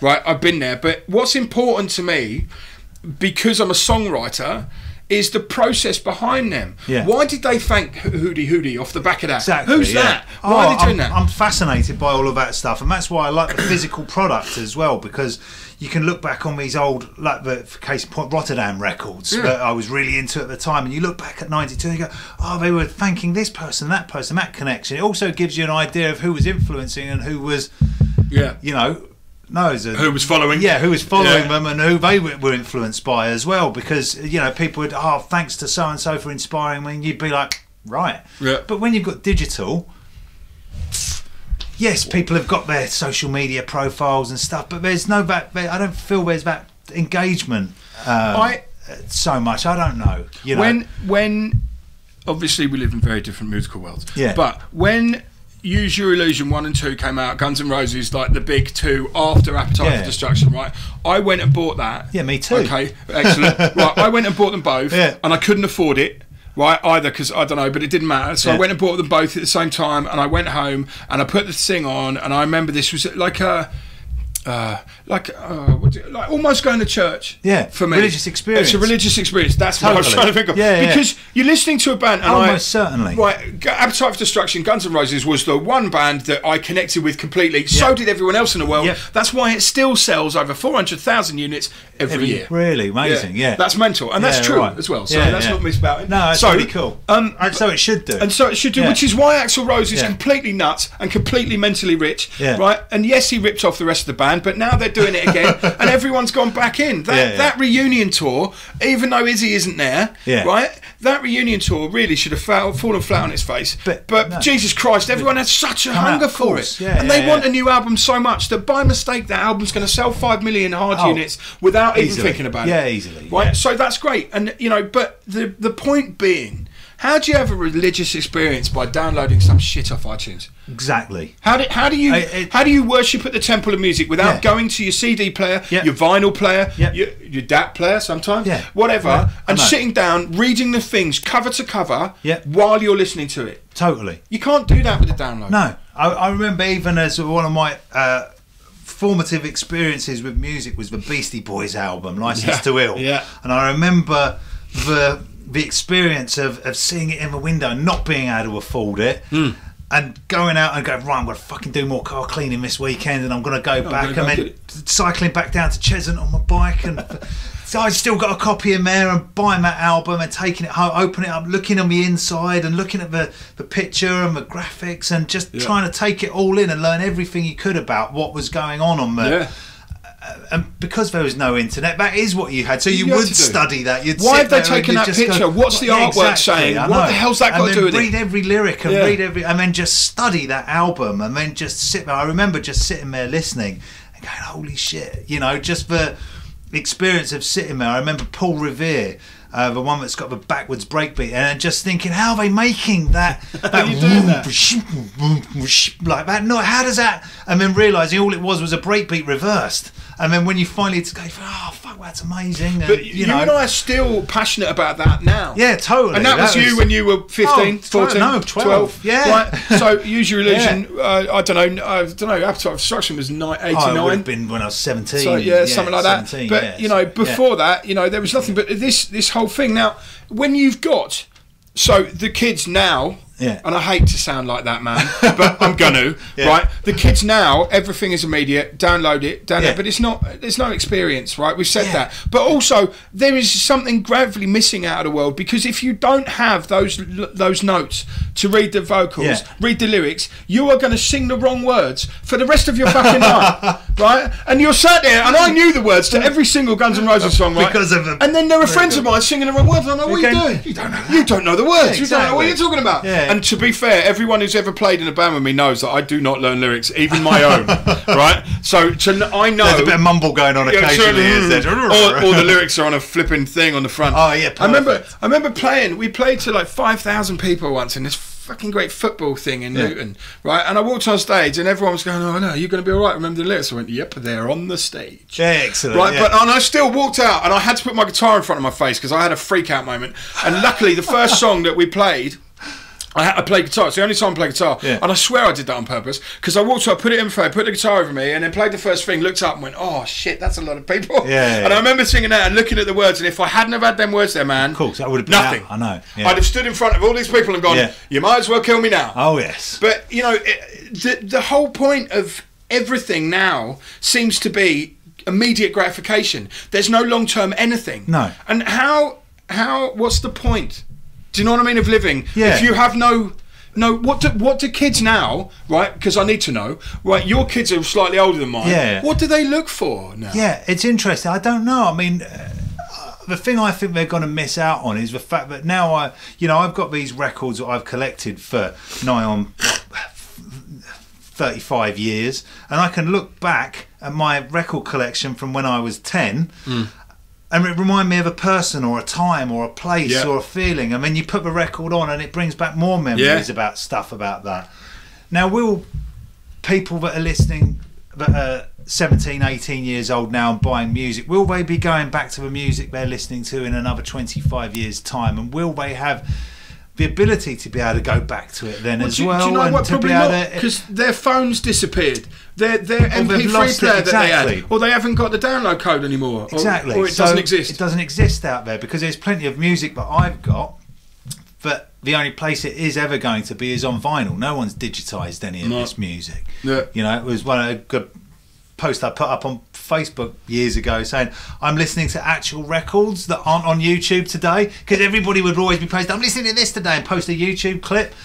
And I'm like, yeah, I'm listening to an actual record today, you know, and there's no physical clip of it on sound. I can't share it with you. It's my own record. Sadly, I have to write the name myself. Exactly, here it is, and you can't hear it because I can because I actually bothered to go out and fucking because fuck you. That's why. Exactly. Yeah, because I bothered to go out and buy that record at the time and keep it and look after it and treasure it. You know? The only thing, right? I went through the spare room at my house the other week because we're trying to actually get all the crap out of it so people can come and stay. The whole concept of a spare room instead of having shit everywhere. Of course, yeah. Right? And then we found all of our CDs. Yeah. Right? Because Sid and I both, Sid, my wife, she and I both, she's a bit cheesier end of the market. Yeah. So she likes Nickelback. Hey. Holy moly. And then there's my Pearl Jams and Soundgardens and all of that stuff. And we went through it all, and I just thought, and she was going, well, do we need these anymore? And I'm thinking, well, maybe not. And then I went, hold on. Yeah, I really do need them. Yeah. So we kept them. Yeah. Right, we kept the stuff. And then the weird thing, the one thing I wanted to throw away most of all was the music I'd made and the CDs and stuff in there. And I'm like, let's get rid of that. And she's like, no, you best keep that. Them. Yeah. And you know, I found a duet I did with a girl called Lindsay who was going out with Rob Clydesdale, who I made Perfect Distortion with. Yeah. And it was I'd written it and I'd made her sing it, and I thought at the time it was like the nuts. And then I heard it the other day and went, oh my God, that's bloody terrible. The premise of the song, right, was two people who basically were perfect for each other, but then never met. But they were like next door to each other, or all of that. Right, I must have stolen that concept from somewhere because, and I can't remember where, probably a coffee advert. But and I remember that. But the concept, there were 3 bits of the song that worked. Yeah. And if I'd have cut it and done it myself then back then and like put it all together, that would have been all good. But just having that mistake. Yeah, I can revisit that, of course, and I can show myself now about my songwriting ability and what I've done. And you know, my son loves Distorted Breed. He loves it. He puts it. Oh, it's so embarrassing. And listen to this terrible fucking 5-song EP that we made, which isn't terrible. I just don't like it. It makes my flesh crawl. But you know, he loves it and he's into it. And then this conversation came up and said, but my wife said, well, could you not reform for the kids, you know, so they can all listen? And I'm like, no, I fucking go on. I'm not doing that. No. I should do it, right? But and everyone now, I was drunk. I don't drink anymore, right? And the one time I got drunk is when we all talked about this. So I formed a little message group, didn't I? Yeah. Drunk, going, oh, we should form one group for our kids. And now, of course, everyone, apart from Alex, they've all got kids. And they're all like, that's a great idea. Oh. So now I keep getting these oblique messages going, are we doing this? And I'm like, oh, shit. I mean, my ego says, please don't do this. I like to provide for my son, goes, yeah, let's do it. Yeah. But my reality goes, why would you do that? Oh, no. But then you've got to remember that me being a musician had a function. It was part of my life. It put me into radio. It put me into doing all of the, you know, the backlash and the bad things. But also, it was a clean time, not in that way. But it was a time in my life that I focused on something and had a passion for it. And I suppose if you forget that, I forget where I come from. And you can't do that. Like we said, you have to be humble, you have to be grounded to a certain point. I never made it past selling a few records and burnt, but I played some pretty big shows. I had a great time. Met people all over the country, in Europe. Never made it to America. That's the only thing. I never got there. I said to the manager of Perfect Distortion, I said, the only thing you have to do is get me to New York so I can play in New York, and then get me 1 gig in LA, preferably the Whiskey A Go Go. But you know, I'm not fussy. And he was like all that, and then he ended up ripping us off. But you know, what do you do? But you know, it's that thing. But I don't have any regrets that I didn't do what I didn't do. Of course. The regrets I have are maybe that I behaved badly in certain situations and was a bit of a dick, kind of. But that comes with age. At the time, I thought I was superstar. You know, super hot man. I'm all good. I wear leather pants. But that's all bad nowadays. Now I'm 45 and I just wear jeans. You've learned from your mistakes. I've learned from my mistakes. Yeah, well, that's what life's about. Do you know, it's fun to talk in a way where there's no limits. We're not similar human beings. We come from similar backgrounds. Oh, certainly, and we've had similar ends, apart from I haven't bought a record plant because that was frightening the shit out of me. Yeah, it has me. But do you know what though? I think this is a good way to loop it back to where we started. You had an idea. That idea was brought to fruition by meeting people, talking to people, but doing it. Yeah, just actually doing it. And it is possible for anyone to do it. Look, and we have a benefit. It's interesting what you said just earlier about you've done it all on your own. Look, yes, we've both done it all on our own, but we're all standing on the shoulders of the people that have come before us. We've built this wonderful infrastructure and world that we can make use of, and that's one of the things that really pisses me off about when people say, well, I can't do it, I haven't, you know, there's nothing there for me, I haven't got it. And you're like, man, look around you, there's everything you need. There's everything you need here. All you need to do is apply yourself to what you want to do and you can get on with it. We've got this amazing, and now I mean, we built our businesses pre-internet.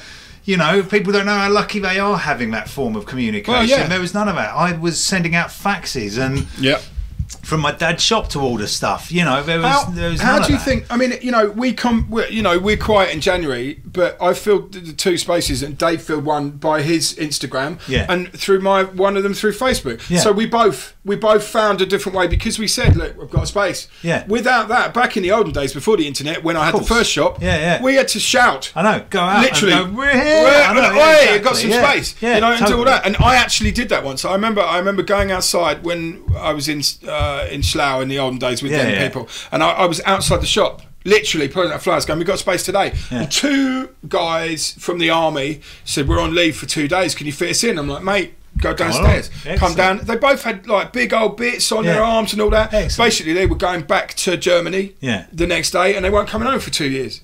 So they got their tattoo, they were happy as Larry. We got the money, we got paid that. Yeah, perfect. You know, that was it. Because you always find a way. Yeah, you always find a way, especially when you're in our game. You have to. You've got no choice. No, you have to go and shout out a few times and do a few things like that. So I think the sad thing comes when more and more you're in a world that isn't driven by passion. It's driven by immediate effect. Yeah. So it's not driven by somebody standing behind going, do you know what, I really want to do this, I want to make it work. But that doesn't mean it doesn't happen, because we're both here sitting here telling everyone who's listening to this, right, exactly how we've done it. But this isn't old. I didn't do this 25 years ago. No. I did this 4 years ago with Metal Machine. Yeah, exactly. I did this 7 years ago with this shop. Yeah. I did it 22 years ago with whatever the hell it was I was doing then. So you can just apply your next thing to your next project. But I've always got ideas of things. I mean, I'm not stopping at a pressing plant. I've got other ideas about things I want to do in businesses, but also ideas. You know, there's other things. There's other strings to your bow that we'll talk about another time. But you know, you haven't just sat there going, I'm doing this, I'm doing this. You've gone, I want to go there, I want to look at this, I want to have a go at that. Yeah. Because by doing that as well, it doesn't get stale, it doesn't get old. No, exactly. And also, sometimes you need one business to have a little bit of a help for the other one. Especially if one's taken off, one's slowed down, because it will vice versa. It's interesting. I was talking about this with someone recently, and we were saying it's for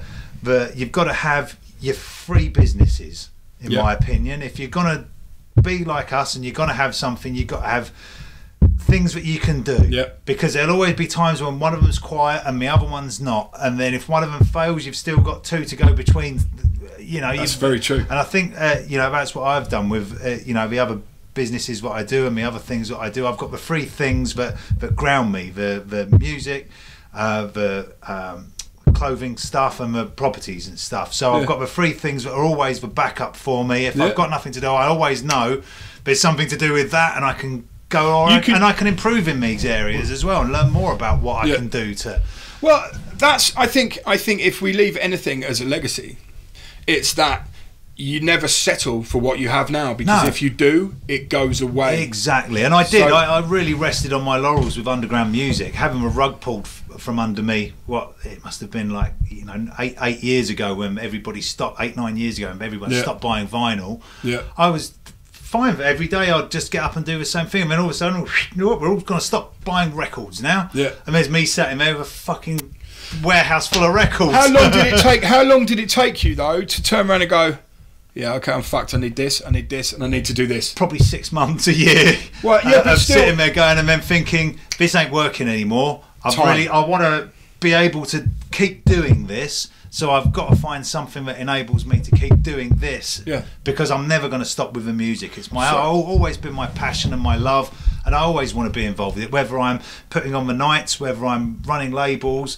DJing, anything. I just love being involved in it all, and I want to try and keep my foot in the door with it, so that I can always do that, because it's a real passion still. I think it's a testament to you. It's a testament to the human spirit as well, that passion can last that amount of time. So 26 years from start to finish with that. You know, 8 years in this shop for me, 20 years as a whole in tattooing and different things with different ways.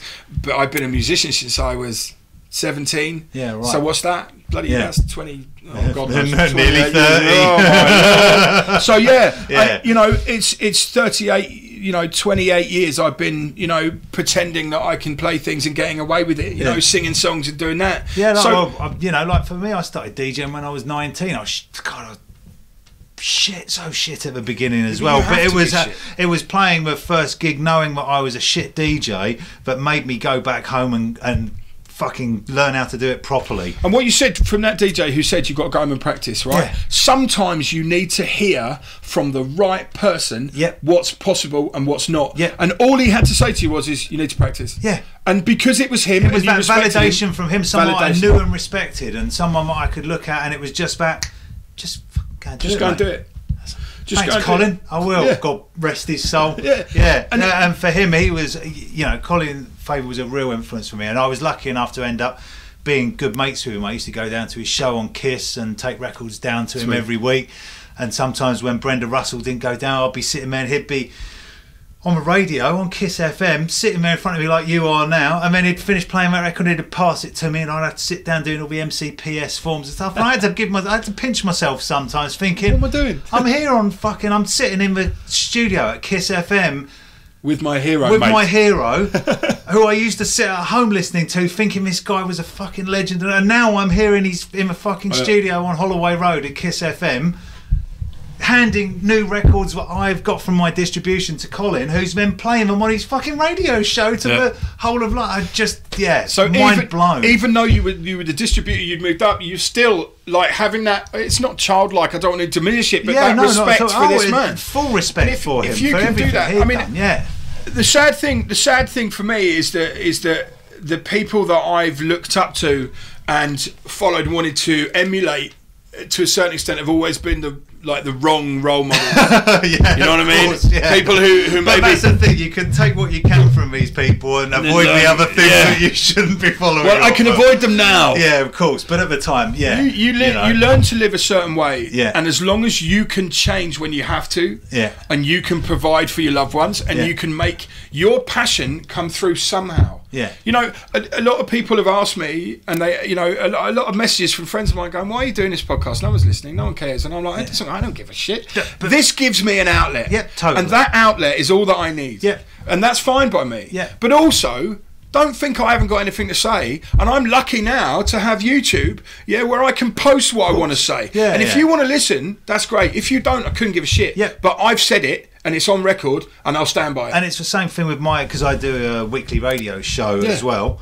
And again, sometimes I'll have hardly any listeners, and people have said to me, "Why did you bother doing that?" And I go, because I've got all these records here, and I like listening to music. Yeah. So why not share it with people for a couple of hours once a week? You know, people can't get past I enjoy the fact. doing it. I don't care if there's one person listening. Yeah. Me and them can share it. It's fine. It's just like me sitting down with a mate and playing some music. Exactly. To them. And I'm chuffed that anyone wants to tune into me and listen to what I've got to play. Even if one person's doing it, I'll sit down and enjoy music with one person, like we did back in the day before I was DJing, doing anything. It was mates sitting round, putting a record on and having a listen, and I enjoy doing that still, And it's got, your passion doesn't go away, it doesn't change. The fundamentals are the same. But now if you can enlighten or maybe educate someone into your type of music, you might be doing them a favour. Yeah, exactly. Because they can watch you and go, "I've never heard this." Right, you gave me a CD once, right? And I think it was called Kingpin, and I still have it, and I still play it every so often. And your music and my music, they don't mix very often, but that was banging. Right, and I've got a slight penchant for drum and bass, but the beat of it. So then you found a Slayer record that and you played that to me. Yeah. But you only had one bit, so I never got a copy of it. No, you didn't. Right, so that was it. But there's always middle ground in with us. Totally, we come from completely different sides of the world, but there's middle ground. That was the thing that really made me enjoy hardcore techno, is that the fact that people drew influences from so many different genres. You'd have people that listen to rock music, people that listen to punk, people that listen to hip hop, all making hardcore techno with influences from where they'd come. And that was a great thing for me, that you'd be able to listen to it and go, "Oh, they've sampled so-and-so, they must be into that." And I used to listen to that as well. And because of, it was a heavy lot of sampling in the 90s, that what would give you an inkling of what the producers you were listening to liked and what they were into as well. Yeah. It's It's good. It's good how the passion in I think in probably both of our voices has shined through a little bit, as much as you've done. Yeah. We'll have to see. Yeah. We'll probably get ripped to pieces for everything we said, fine. And I hope so. Yeah, that's all good. Right, I think we best end. I've really enjoyed that, man. I enjoyed it as well. I was a bit trepidatious, man. This is the first long one. I don't know what to say. Well, how long have we done? Hour and 45 minutes. Bloody hell. That's a long time talking. That is. Right, the good thing is we avoided politics and religion and things that we shouldn't have done. The contentious issues, exactly. Nobody wants to hear my bloody views on that. No, I'm not sure anyone needs to ever hear my views on anything like that. So that's okay. Right, we're going to call it a day. All right, good stuff. Nice one, mate. Thanks, Jim. Well done, thank you. Nice one, mate.